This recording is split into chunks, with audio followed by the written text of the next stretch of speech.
Well, now to another big story. U.S. Border Patrol agents in the Northeast say this year has been much quieter than the last few as far as illegal crossings go. We told you earlier this week about new data showing there were just over 100 illegal crossing apprehensions in our region this June compared to more than 3,300 last June. I spoke one-on-one with a Border Patrol agent today to hear what his experience has been like.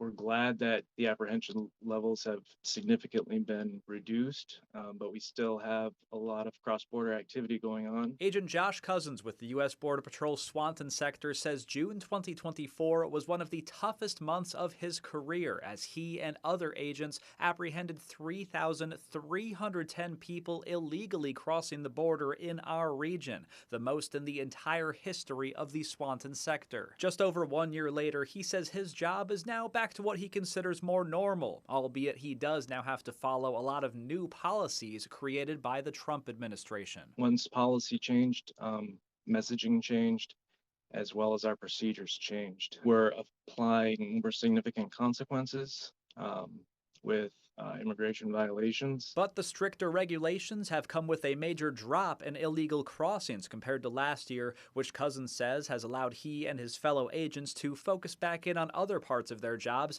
and be less likely to miss smuggling cases. He also says many people living in border communities have told him they notice the difference too. We're also able to focus and target significant smuggling activity that maybe we weren't able to because we were so inundated with apprehensions. There is a lot of relief out there because people were seeing people illegally enter their personal property, their private lands on a regular basis. But despite the improvement, Cozzens says the more than 100 illegal crossers they are still encountering every month remains concerning, especially knowing a few of the individuals they have detained over the last few years. One person was wanted for first-degree murder, another person was wanted for second-degree murder. So these are the real national security risks that we're talking about, and these are just a couple examples.